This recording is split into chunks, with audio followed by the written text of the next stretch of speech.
The border world of Meridian 7 was quiet before the attack came. It was a small human outpost, built on a rocky moon at the edge of known space. Only 200 soldiers lived there, along with a handful of scientists and traders. The outpost was not important. It had no rich mines, no valuable resources, and no strategic value that anyone could see. That was why the attack surprised everyone. The Scarn Dominion had been expanding for 300 years. They were an old empire, built from many conquered worlds. Their soldiers were tall, covered in hard gray scales, with long arms and sharp claws. Their eyes glowed a faint green in the dark. They did not fear death the way many species did, because their culture taught them that dying in battle was an honor. For centuries, no species had stopped their advance. World after world had fallen to the Dominion's fleets, and world after world had learned to bow. Humans were new to the Scarn Dominion. The Empire had only heard rumors about them, stories from smaller species who lived near human space. The rumors said humans were strange. They fought wars against each other for thousands of years, yet somehow they also built great cities and sent ships into the stars. The Scarn scholars could not understand this. In their eyes, a species that fought itself so much should have destroyed itself long ago. They decided humans were simply weak and disorganized, easy to conquer once their fleets arrived. General Krill Vesa Dorn commanded the Scarn attack fleet that came to Meridian 7. He believed the mission would be simple. His scouts had reported only a small human garrison, poorly armed, with outdated technology. He expected to take the outpost within a single day, using it as the first step toward conquering the rest of human space. The attack began at dawn, when the moon's sun rose weakly over the gray rocks. Scarn dropships fell from orbit, their engines burning orange against the black sky. Alarms rang through the outpost. Soldiers rushed to their stations, pulling on armor, grabbing rifles, shouting orders. Despite the surprise, the humans did not panic. They had trained for exactly this kind of moment. Staff Sergeant Ethan Cole was one of those soldiers. He was 34 years old, with short brown hair, and a scar across his left eyebrow from an old training accident. He had served 12 years in the Terran Expeditionary Force, fighting in 3 different conflicts before this one. He was not the strongest soldier in his unit, nor the fastest, but he was known for staying calm when everything around him fell apart. His squad trusted him because he never lost his head, even when the situation looked hopeless. When the alarms rang, Cole was already awake, checking equipment in the armory. He grabbed his rifle, pulled on his helmet, and ran toward the defense line with the rest of his squad. Outside, the sky was full of enemy ships. Explosions shook the ground. Dust and smoke rose everywhere. The Scarn soldiers marched down from their landed ships in tight formations, their weapons glowing with plasma energy. The battle for Meridian 7 was fierce, but short. The human garrison was small, and the Scarn Dominion sent far more soldiers than anyone expected. Cole's squad held their position at the eastern wall for almost 2 hours, using the terrain to their advantage, picking off enemy soldiers one by one. But slowly, the numbers became too much. One by one, his squadmates fell. His friend Corporal Dawson took a plasma bolt to the chest and died instantly. Private Reyes lost his leg and had to be dragged back by another soldier. By the time the outpost commander gave the order to retreat, only a third of the garrison remained standing. Cole was the last of his squad still fighting. He had used up almost all of his ammunition, and his shoulder was burned from a grazing shot. He knew he needed to fall back with the others, but the retreat path was blocked by a group of Scarn soldiers who had flanked around the ridge. Cole made a choice that would change everything. Instead of trying to run past them, he charged directly at the smaller group, using the chaos and smoke to get close before they could react. He took down 2 Scarn soldiers with his rifle before it ran empty, then fought a third with his combat knife. It was brutal, close combat, the kind that recruits were taught to avoid if possible. But Cole had no other option. He was still fighting when a heavy blow from behind knocked him to the ground. His vision went white with pain, then dark. The Scarn soldiers standing over him were about to finish him off with a killing shot when their unit's captain stopped them. The captain, a veteran named Threxus Call, had a different idea. He recognized that this stubborn human fighter, still trying to get up even while wounded, could be useful. A live prisoner might tell them more about human weaknesses than 100 dead ones. Threxus ordered his soldiers to bind Cole and take him to the flagship instead of killing him.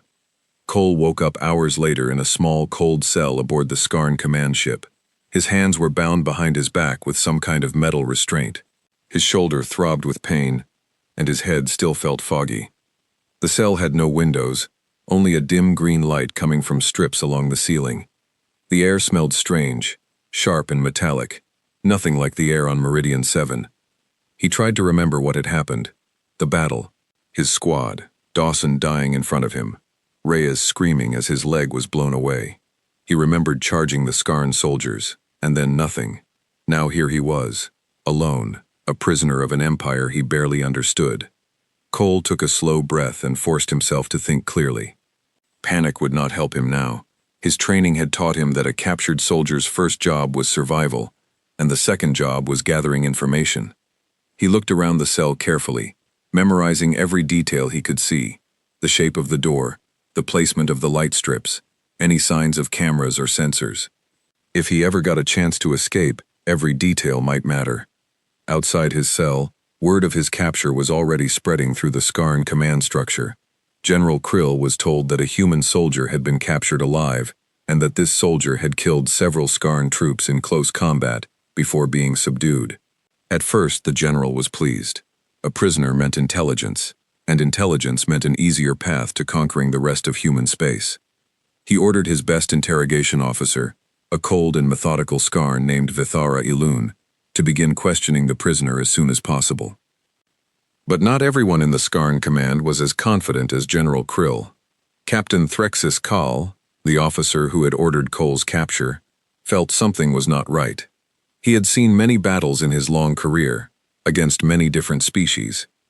Most soldiers, when surrounded and outnumbered, either surrendered quickly or fought with desperate, wild panic. This human had done neither. He had fought with cold, calculated aggression, choosing the most dangerous option because it was the only option that gave his squad a chance to escape. That was not the behavior of a weak, disorganized species. That was the behavior of a soldier trained to sacrifice himself for others without hesitation. Threxus kept his doubts to himself for now. He was a soldier, not a diplomat or a scholar, and it was not his place to question the general's plans. But he made a note to watch how the interrogation went. Something told him this human was more than just a random prisoner. Meanwhile, far from the battle, the news of Meridian 7's fall was already traveling back toward human space. A single surviving scout ship had escaped the attack, carrying urgent reports to the nearest Terran Expeditionary Force command station. The reports were grim. The outpost had fallen, casualties were heavy, and worse, several soldiers, including Staff Sergeant Ethan Cole, were listed as missing, possibly captured. The message reached Fleet Admiral Sarah Whitfield 6 hours later. Whitfield was a veteran commander who had spent decades defending human colonies from pirates, rogue AI, and occasionally hostile alien contact. She read the report twice, her face growing more serious each time. An unprovoked attack on a minor outpost was troubling enough, but the possibility that a human soldier was now a prisoner of an unknown alien empire was something else entirely. Humanity had learned hard lessons over its long, violent history about what happened when an enemy held a hostage. It never ended well for anyone who thought they could use a human life as a bargaining chip without consequences. Whitfield called an emergency meeting with her senior officers. The discussion was tense. Some officers wanted immediate retaliation, a full strike against the Scarn Dominion's border fleets. Others urged caution, pointing out that humanity knew almost nothing about this new enemy, their numbers, their technology, their true intentions. Whitfield listened carefully to both sides before making her decision. She ordered a full fleet mobilization along the border, but held back from an immediate attack. First, they needed information. Second, if there was any chance their soldier was still alive, they needed to find a way to get him back. She also sent a message up the chain of command, all the way to the Terran Coalition's central government on Earth. The message was simple but heavy with meaning. Contact had been made with a new alien empire, an outpost had been destroyed, and a soldier was likely a prisoner of war. The response from Earth came quickly. The government did not hesitate. They authorized full military readiness across every fleet near the new border, and gave Whitfield permission to use whatever force was necessary to recover the missing soldier, once they knew where he was being held.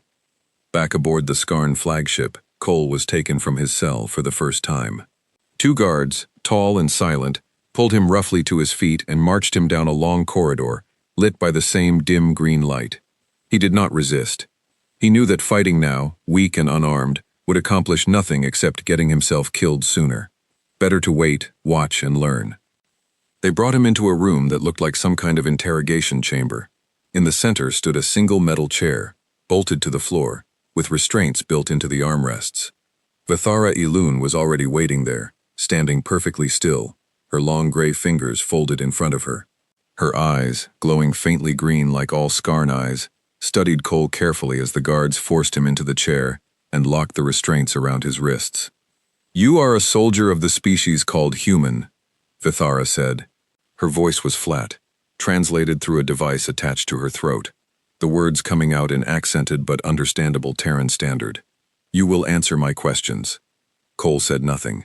He simply looked back at her, his face calm, showing no fear. "Your silence is expected," Vithara continued. "It will not last. It never does." She began asking basic questions: his name, his rank, the size of his unit, the location of human space. Cole answered none of them. He simply stared forward, saying nothing, his breathing slow and steady. Vithara had interrogated prisoners from a dozen different species during her long career. She had seen fear, anger, desperate bargaining, and false bravado. But something about this human's calm was different. There was no fear in his eyes at all, only a strange, quiet patience, as if he already knew that eventually someone was coming for him. That thought, though she did not say it aloud, troubled her more than she wanted to admit. Days passed aboard the Scarn flagship. Though Cole had no real way to count them, there were no windows in his cell, no clocks, nothing but the dim green light that never changed. He marked time the only way he could, by counting the meals the guards brought him, small portions of a gray, tasteless paste that his captors claimed was nutritionally balanced for human biology. He ate it anyway. Staying alive meant staying strong, and staying strong meant eating whatever was given, no matter how bad it tasted. Vithara Ilun questioned him 3 more times during this period. Each session followed the same pattern. She would ask about human military strength, about weapon technology, about the location and size of human colonies. Cole said nothing useful. Sometimes he stayed completely silent. Other times he gave answers that were technically true but useless, like confirming his own name and rank, information that was allowed under the old human military codes but revealed nothing important. Vithara grew more frustrated with each session, though she hid it well behind her calm Scarn expression. What she did not expect was how much she was learning from Cole's silence itself. In her long career, she had studied many alien species by watching how they behaved under pressure, not just by what they said, and Cole's behavior told her things that words could not. He never begged. He never cried. He never tried to bargain for his life, the way many prisoners did, offering to trade information for better treatment or a quicker death. He simply endured, day after day, calm and steady, like a man who had already accepted whatever might happen to him and had made peace with it long ago. During one session, Vithara tried a different approach. Instead of asking about military secrets, she asked him about himself, hoping a personal question might catch him off guard. "Why do you not beg?" she asked. "Every prisoner begs eventually. Why not you?" Cole considered the question for a long moment before answering. "Where I come from," he said quietly. "Begging doesn't change anything. It just makes the other side feel more powerful. I'd rather keep my dignity." Vithara studied him carefully. "You believe you will die here?" "Maybe," Cole said. "But my people don't leave their own behind, not if they can help it." Vithara did not respond to that. She simply ended the session and left the room, her mind turning over his words, long after she returned to her quarters. She had read the reports about human history, the endless wars, the strange culture that seemed to value both fierce competition and deep loyalty at the same time. She had always assumed these reports were exaggerated, the kind of dramatic stories that spread when a species is not well understood. Now she was beginning to wonder if they were true. Meanwhile, Captain Threxus Call had been given a new assignment. General Krill wanted a full report on the battle for Meridian 7, analyzing exactly how the human garrison had fought, in order to prepare better strategies for future attacks on human colonies. Threxus threw himself into the work, reviewing every recording from the battle, every casualty report, every piece of data his soldiers had gathered. What he found disturbed him. The human garrison at Meridian 7 had been outnumbered nearly 5-1. Their equipment was, in many ways, older and less advanced than Scarn technology.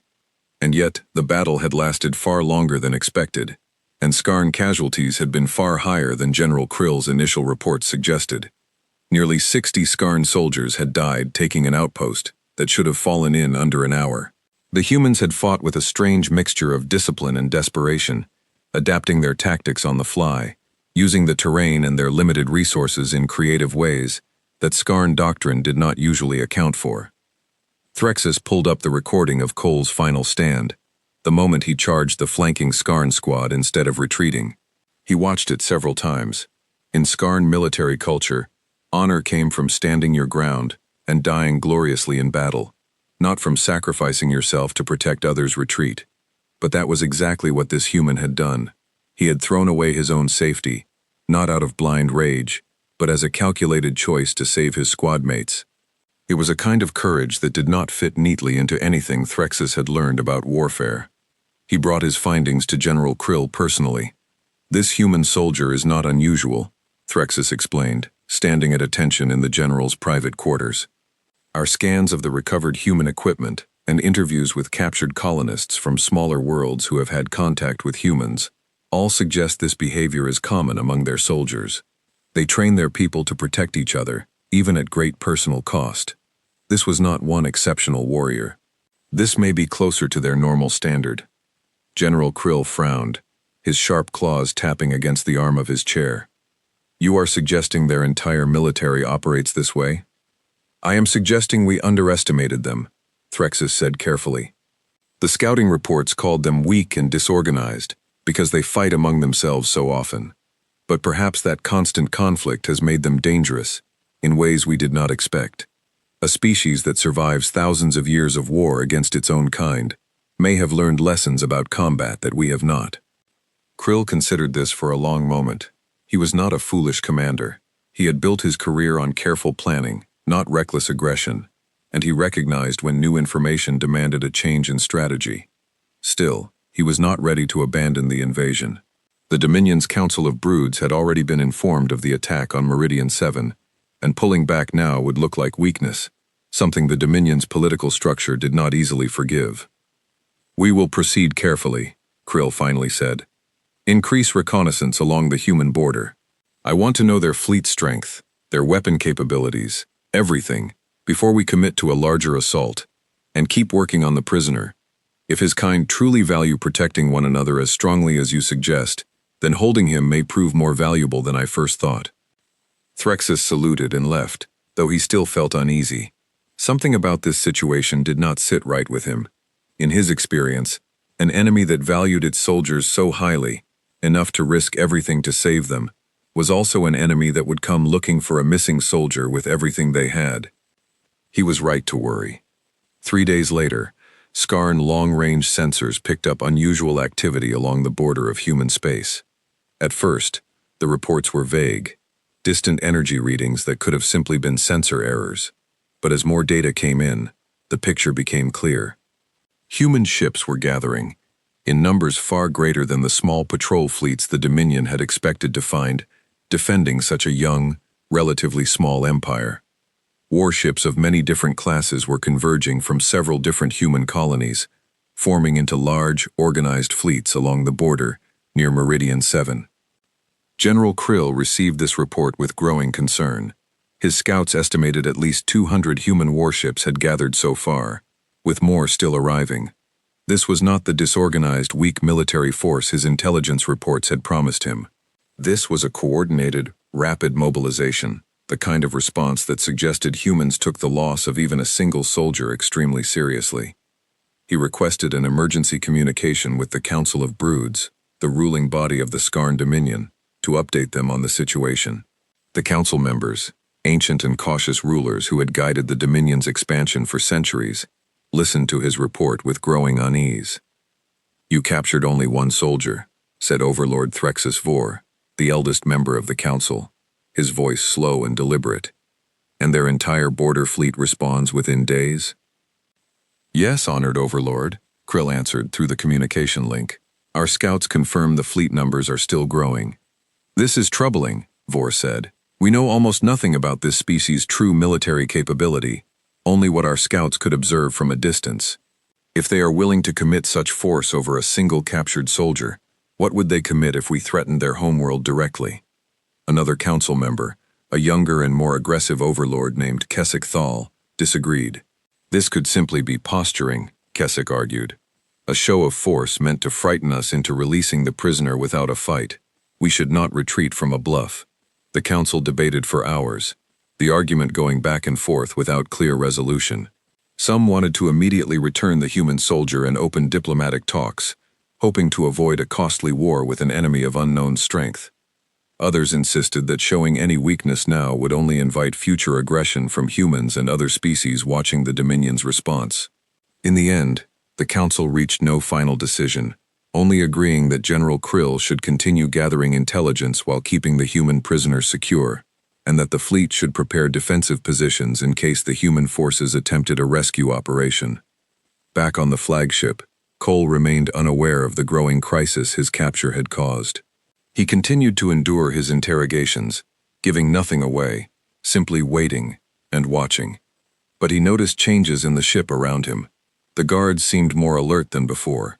He heard hurried footsteps in the corridors outside his cell, more often than in the earlier days of his captivity. Once, during a brief moment when a guard opened his cell door to deliver food, Cole caught a glimpse of two officers speaking urgently in the corridor beyond, their body language tense and anxious, though he could not understand their language well enough to know what they were saying. He allowed himself a small, private thought, one he kept carefully hidden behind his calm expression. Something was happening, something that was making his captors nervous. And if there was one thing Cole had learned in 12 years of military service, it was that a nervous enemy was often an enemy that had realized it made a serious mistake.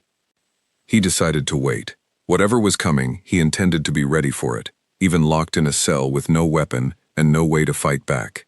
He kept his mind sharp, his body as strong as the limited food allowed, and his patience steady. Somewhere out there, he knew, his people were coming for him. They always did. It was simply a matter of time. Fleet Admiral Sarah Whitfield stood on the bridge of her flagship, the TCS Endeavour, watching the tactical display as more human warships arrived at the border staging point every hour.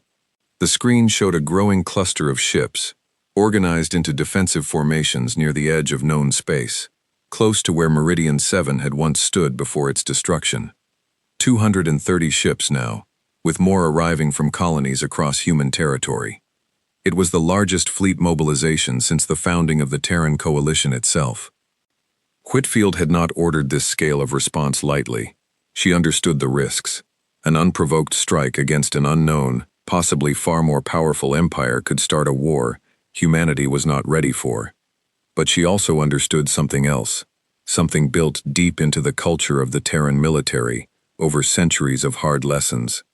If humanity showed any sign that it would abandon its own people, even one soldier, in the face of a stronger enemy, it would invite every hostile force in the galaxy to test that weakness again and again. The response had to be immediate, and it had to be overwhelming. She had also ordered something else, something more careful than simply gathering ships for an attack. A small team of intelligence specialists had been assigned to gather every piece of information they could about the Scarn Dominion, using long-range sensors, captured communication fragments, and reports from smaller neutral species who had dealings with the Dominion in the past. Whitfield did not want to charge blindly into a war. She wanted to know exactly what she was dealing with before committing to any large-scale action. The reports that came back painted a troubling picture. The Scarn Dominion was old, far older than the Terran Coalition, having conquered dozens of worlds over 3 centuries. Their military was large, well-organized and confident, built on centuries of successful campaigns against weaker species who could not resist their advance. By pure numbers, the Dominion likely outmatched humanity's current military strength significantly. But Whitfield's intelligence team also found something interesting buried in the data. In every single one of the Dominion's past conquests, the enemy species had eventually surrendered quickly, often within weeks of the first major battle. The Dominion's strategy relied heavily on overwhelming shows of force, breaking the will of their enemies, rather than truly destroying their military capability, piece by piece. Their doctrine was built around fast, decisive victories against species that valued self-preservation above all else. Humanity did not fit that pattern. Whitfield knew this better than most, having studied centuries of human military history during her academy training. Humans had a long, complicated relationship with war. They fought each other constantly throughout history, yes, but they had also proven, again and again, an almost stubborn refusal to surrender, even when facing overwhelming odds. Small, outnumbered human forces had defeated larger, better-equipped enemies throughout history, simply because they refused to accept defeat as an option. It was not always a wise trait. It had led to terrible losses in many past human conflicts, but it was a trait the Scarn Dominion clearly did not understand or expect. Whitfield decided this was the advantage she needed. The Dominion expected fear. They expected an enemy that would either fight in a predictable, controllable way, or surrender when the odds looked bad enough. Instead, she intended to show them a fleet that refused to back down, gathering strength every day, making it clear that humanity considered even one captured soldier worth an enormous response. It was a gamble, but it was the kind of gamble built on knowing your enemy's weaknesses, not just your own strengths. She sent a message to Earth's Central Command, requesting authorization for a rescue operation once the location of the captured soldier was confirmed. The response came back within hours. Full authorization granted, along with an additional message that surprised her. Several other human colonies, upon hearing news of the attack and the missing soldier, had begun sending volunteer reinforcements of their own, additional ships and crews joining the border fleet without being ordered to do so. Whitfield read the report with a mixture of pride and concern. The response was exactly the kind of unified, stubborn determination she had hoped humanity would show. But it also meant the situation was rapidly growing larger than a simple rescue mission. It was becoming something the whole of human space was watching closely. Meanwhile, aboard the Scarn flagship, tensions were rising just as quickly. General Krill had received updated reports every few hours, and each one showed the human fleet growing larger. What had started as 200 ships was now over 300, still increasing. His scouts, keeping careful distance to avoid detection, reported that the human ships showed no sign of retreating or standing down. If anything, their formations looked more purposeful with each passing day, as though they were preparing not just to threaten, but to actually attack. Captain Threxus Call was called into another meeting with the general, this time joined by several other senior officers, and, to Threxus's surprise, Vethera Elun, the interrogation officer who had been questioning Cole. "Tell them what you told me," Krill said to Vethera. Vethera stood straight, her hands folded in front of her as always. "The prisoner has revealed almost nothing of tactical value through direct questioning," she said. "However, his behavior during interrogation has been consistent and informative in other ways. He shows no fear of death. He believes, without any doubt, that his people will come for him. When I asked him why he was so certain, he told me that his people, quote, don't leave their own behind. I did not initially believe this was more than a soldier's simple loyalty to his comrades. Given the fleet activity at the border, I now believe he was stating a basic fact of human military culture." One of the other officers, a war strategist named Osvek Thane, spoke up. "If this is truly standard human behavior, and not simply this one soldier's personal conviction, then we may be facing a species that treats every captured or endangered soldier as a reason for full military mobilization. That is a very different enemy than what our reports originally suggested." The room fell into uneasy silence. General Krill finally spoke. "I want a formal assessment prepared for the Council of Broods within the day. I want to know our realistic chances if the human fleet attacks in force, and I want recommendations on how to de-escalate this situation before it grows beyond our control." The assessment, when it was completed, did not bring comforting news. Scarn military analysts calculated that while the Dominion likely still held a numbers advantage in total military strength across all their forces, the local fleet defending this section of the border was significantly outmatched by the gathering human force. If the humans attacked now, before Dominion reinforcements could arrive from deeper in their territory, the local Scarn fleet would very likely be destroyed, and the war would begin with a costly, humiliating defeat. This report reached the Council of Broods just as their internal debate over how to handle the situation reached its peak. Overlord Threxus Vor, who had argued for caution from the beginning, used the report to strengthen his position. "We stand at a dangerous crossroads," Vor said during the emergency council session. "We attacked a minor outpost, expecting an easy conquest, and instead, we may have started a war with a species whose true strength we do not understand. Our local forces are not prepared to fight the fleet the humans have gathered. If we do not act carefully, we risk a defeat that will embolden every enemy of the Dominion and weaken our standing among the client species who depend on our strength to remain loyal." Overlord Kessigthal, who had pushed for a more aggressive response earlier, was forced to reconsider his position in light of the military assessment. "What do you propose?" he asked, his tone less confident than before. "We return the prisoner," Vor said, "immediately, and without demanding anything in return.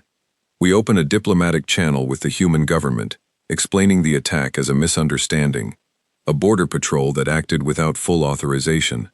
It is not an admission of true weakness, but it removes the immediate reason for their fleet to attack, and it buys us time to properly assess this new enemy before committing to a full war we may not win."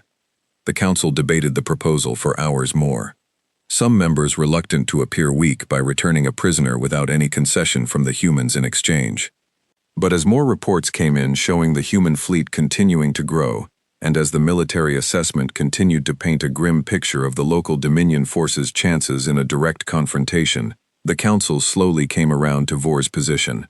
In the end, the vote passed, narrowly but decisively.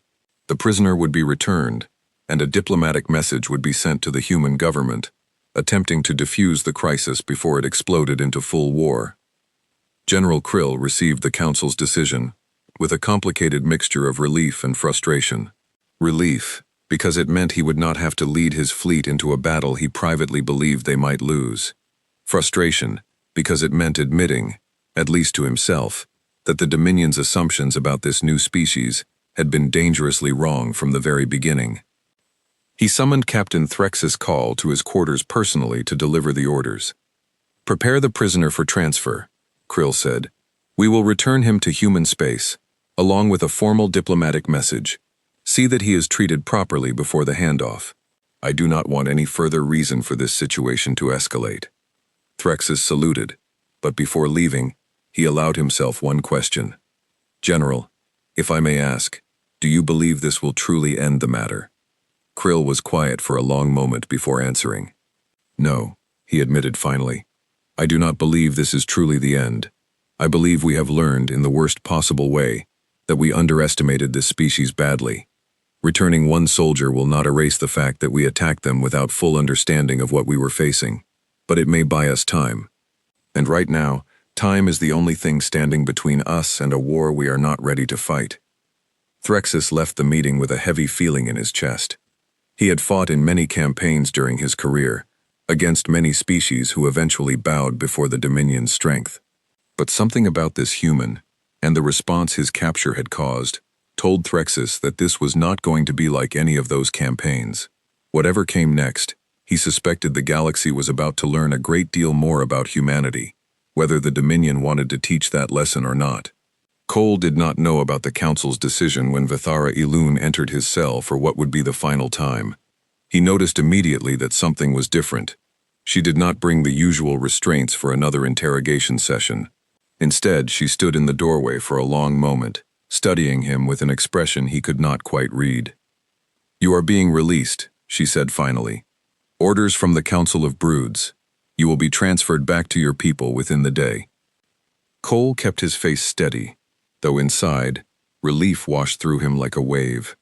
He had trained himself for weeks now not to hope too much, knowing that false hope could break a prisoner faster than despair.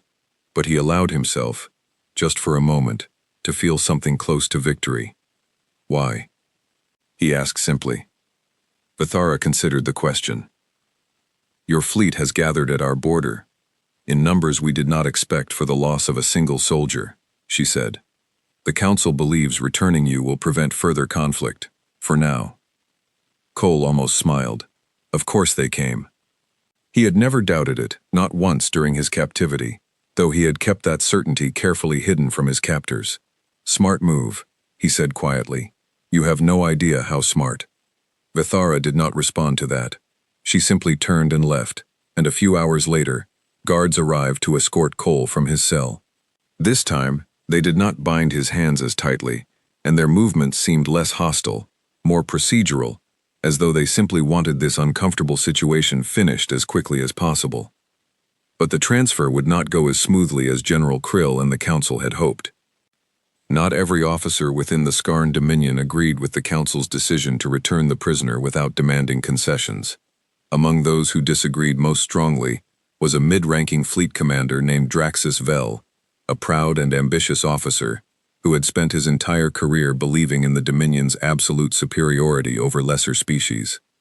Draxus considered the Council's decision to be a humiliating retreat, a dangerous precedent that would teach every enemy of the Dominion that threatening force alone was enough to make the Empire back down. He believed, privately, that this weakness would eventually cost the Dominion far more than any single battle ever could. Draxus commanded a smaller patrol fleet stationed near the border, separate from General Krill's main force. When he learned of the plan to return the human prisoner peacefully, he made a reckless decision, one that would nearly undo everything the Council had worked to prevent. Without authorization from General Krill or the Council of Broods, Draxus ordered his patrol fleet to intercept the transport ship carrying Cole toward the meeting point with human forces, intending to seize the prisoner back and use him as leverage to force better terms from the humans, terms that would restore what Draxus saw as the Dominion's rightful honor. The transport ship carrying Cole was a mid-sized Scarn vessel, lightly armed, expecting a peaceful handoff rather than combat. When Draxus's patrol fleet emerged from behind a nearby asteroid field, weapons already charging, the transport crew realized too late that they were not simply being escorted, but ambushed by their own side. Cole, seated in a secure holding area near the back of the ship with 2 guards watching him, felt the vessel shudder violently as the first shots struck its shields. Alarms began blaring through the corridors. The guards, confused and alarmed, exchanged uncertain words in their own language, clearly not expecting an attack from a source their own sensors identified as friendly. Cole understood immediately that something had gone very wrong. He also understood, with the sharp instincts trained into him over 12 years of service, that chaos like this created opportunity. While the guards were distracted, arguing over the unexpected attack and trying to get orders from the ship's command deck, Cole moved. His hands were bound in front of him this time, not behind his back, a small mercy that now proved to be a serious mistake on his captor's part. He drove his elbow hard into the nearest guard's midsection, a soft point between the hard plates of Scarn body armor that he had studied carefully during his weeks of captivity, watching every guard who came near him, learning their movement patterns, their armor weaknesses, everything he could observe while pretending to simply endure his imprisonment quietly. The guard doubled over, and Cole followed with a strike to the side of the creature's head, hard enough to daze it. The second guard turned, reaching for a weapon, but Cole was already moving, using his bound hands together like a club, striking the guard's wrist before the weapon could be raised. It was not a clean fight. Cole was still weakened from weeks of poor food and confinement, and every movement sent pain through muscles that had not been properly used in far too long. But desperation and training carried him through, and within moments, both guards were down, unconscious, or too disoriented to fight back immediately. Cole grabbed one of the guard's weapons, an unfamiliar Scarn plasma pistol, and used the edge of a nearby metal panel to break the restraint on his wrists, cutting his skin in the process but freeing his hands fully. He did not know this ship, did not know its layout, did not even know exactly where he was in relation to human space. But he knew one thing clearly. Staying in this holding area while an unknown battle raged outside was not survival. Movement was survival. He moved carefully through the corridor, weapon ready, using the skills every Terran soldier trained for exactly this kind of situation, moving from cover to cover, checking corners, staying low. The ship's crew was focused entirely on the attacking patrol fleet outside, giving Cole precious time to search for something, anything, that might help him survive whatever was about to happen. Aboard General Krill's flagship, the unauthorized attack registered immediately on sensor logs. Krill's reaction was immediate fury mixed with alarm. He had personally guaranteed the safe transfer of the prisoner to the Council of Broods, and now a rogue commander had jeopardized that promise in the most dangerous way possible. He ordered his own fleet to intercept Draxus's patrol ships immediately, sending an emergency communication demanding Draxus stand down at once. Draxus, however, believed he was close to succeeding in his plan and refused to break off the attack, continuing to fire on the transport ship's shields, hoping to disable it enough to send a boarding party to recapture the prisoner before General Krill's forces could arrive. The situation grew even more dangerous when human sensor arrays, positioned at the edge of the border to monitor exactly this kind of development, detected the sudden burst of weapons fire near the transfer coordinates. Fleet Admiral Whitfield received the alert within minutes. Combat had broken out near the location where the prisoner exchange was supposed to occur, though her intelligence officers could not yet tell whether this was a betrayal by the entire Scarn Dominion or something else entirely. Whitfield made her decision quickly, the kind of fast, decisive judgment that had defined her long career. "Move the fleet forward," she ordered. "If they've hurt our soldier, or if this is some kind of trap, I want us close enough to respond immediately." The human border fleet, already gathered in overwhelming numbers, began moving toward the conflict zone at full speed, weapon systems coming online across every ship.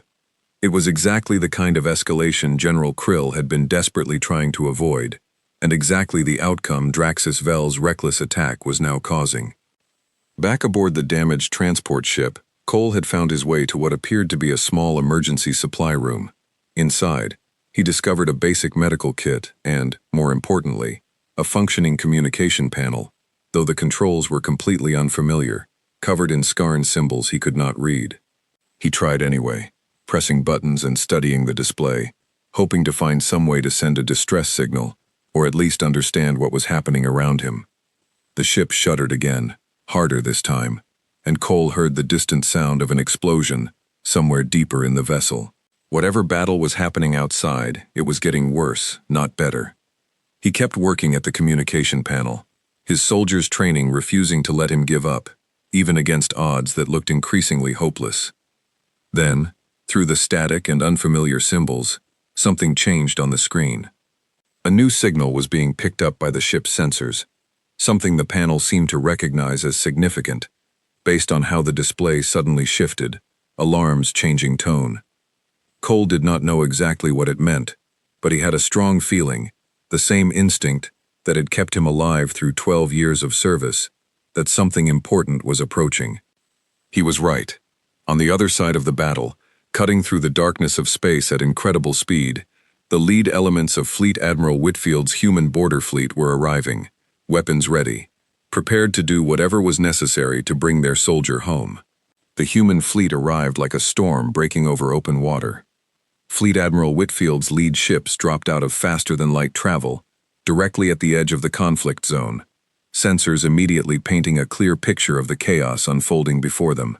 A damaged Scarn transport ship, its shields flickering and one engine trailing smoke, was caught between a smaller Scarn patrol fleet still firing on it, and General Krill's much larger flagship force, which had just arrived and was now moving aggressively to stop the rogue attack. Whitfield did not hesitate. "All ships, weapons free on any vessel firing on that transport," she ordered. "Priority is locating and recovering our soldier. Move." The human fleet surged forward, over 300 warships breaking formation into practiced attack patterns, systems humanity had refined over centuries of conflict, both among themselves and against pirates and hostile forces at the edges of their territory. Draxus Vel's small patrol fleet, already outnumbered by General Krill's forces, now found itself facing an overwhelming human force as well. Within minutes, Draxus's ships were surrounded, their weapons and engines targeted with precise, devastating strikes that disabled rather than destroyed. A deliberate choice by Whitfield's fleet to avoid unnecessary further escalation if it could be helped.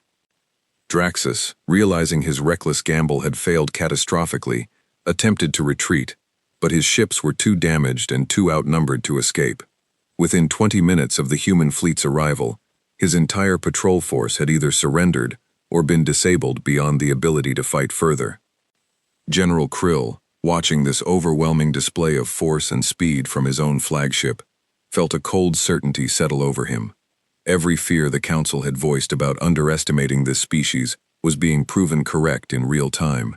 The human fleet had crossed a significant distance and engaged in coordinated combat within minutes of detecting trouble, a level of readiness and response speed that far exceeded what Dominion doctrine typically expected from a species considered, until recently, to be a minor and disorganized threat. He immediately opened a communication channel to the human fleet, broadcasting on every frequency he could, hoping to prevent the situation from spiraling into full war. "This is General Krill Vesa Dorn of the Scarn Dominion," he said, his translator device working to convert his words into Terran Standard. "The attack on your transport was unauthorized, carried out by a rogue commander acting against direct orders from the Council of Broods. We were in the process of returning your soldier peacefully. I request we resolve this without further conflict." Whitfield received the message on the bridge of the Endeavor, studying the tactical display carefully before responding. Her intelligence officers confirmed that the majority of the Scarn forces present, General Krill's flagship group, had indeed been moving to stop the smaller patrol fleet's attack rather than participating in it. It was possible, though she remained cautious, that Krill was telling the truth. "General Krill," she replied, her voice steady and firm, "we will accept your explanation for now, but our priority remains the safe recovery of our soldier. Where is he?" "Aboard the damaged transport vessel," Krill answered. "I am ordering my forces to allow your ships direct access. Please, recover him quickly, before further damage to that vessel puts him at risk." Whitfield ordered a rescue team to move immediately. A fast strike craft, escorted by 2 heavier warships, broke away from the main fleet and moved toward the crippled transport, weapons ready, in case anything else went wrong. Aboard the transport itself, Cole had continued working at the unfamiliar communication panel, unaware of exactly how the battle outside was unfolding, only aware that the ship around him had grown quieter over the past several minutes, the sounds of nearby explosions fading rather than intensifying. He heard new sounds now, a mechanical clamping noise from somewhere near the ship's hull, followed by muffled voices speaking Terran Standard.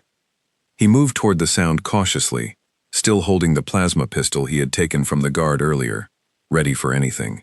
When the emergency airlock door at the end of the corridor hissed open, Cole raised his weapon instinctively, then lowered it immediately when he saw the familiar shapes of Terran combat armor stepping through the smoke and debris. "Cole, Staff Sergeant Cole, you in here?" a voice called out. "Here," Cole shouted back, his voice rough from weeks of limited use. "I'm here." The rescue team moved quickly to him, checking him over for injuries, providing basic medical attention for his wounds, before escorting him back through the airlock toward their waiting strike craft. Cole barely had time to process what was happening, his mind still catching up with the sudden shift from weeks of captivity to the fast, efficient movements of his own people working to bring him home. As the strike craft pulled away from the damaged transport and began its return journey toward the main human fleet, Cole finally allowed himself to relax, just slightly, sitting back against the craft's inner hull as a medic checked his vital signs. "Welcome back, Sergeant," the medic said with a small, tired smile. "You've caused quite a stir out here." Cole managed a weak laugh. Wasn't exactly planning on it. Back aboard the Endeavor, Whitfield received confirmation that Cole had been safely recovered, alive and in stable condition. The tension on the bridge broke slightly, officers around her exchanging relieved glances, though the situation was far from fully resolved. She reopened the communication channel with General Krill. "Our soldier has been recovered safely," she informed him. "I want to be very clear, General. What happened here today, the attack on an outpost, the imprisonment of one of our people, was taken extremely seriously by every part of our government and military.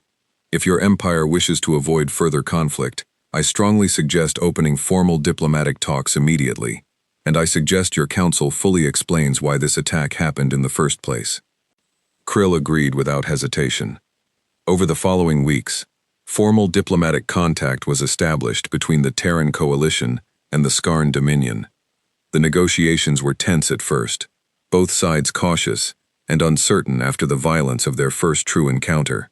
But slowly, a fragile peace began to take shape. With the Dominion's Council of Broods, shaken by how badly they had misjudged humanity's true strength and determination, agreed to a formal treaty establishing clear borders and communication protocols, hoping to avoid any further conflict with a species that had proven far more dangerous and far more united in defense of its own people than any previous species the Dominion had encountered. Word of the incident spread quickly, not just through human and Scarn space, but among the many smaller species who had long lived under the shadow of Dominion power. A story began to circulate, growing more dramatic with each retelling, about how the Scarn Dominion had captured a single human soldier, only to find their entire empire's assumptions and confidence shaken to its core within a matter of weeks. Some called it exaggeration. Others, especially those who had seen the reports of the border fleet's rapid, overwhelming response, knew it was closer to the truth than anyone in the Dominion wanted to admit. Staff Sergeant Ethan Cole returned to Earth several weeks later, greeted quietly by his family, without the large public ceremony that some in the government had wanted. Cole preferred it that way. He was not interested in being seen as some kind of legendary hero. He had simply done what any soldier in his position would have done, endured, waited, and trusted that his people would come for him, exactly as they always had throughout human history.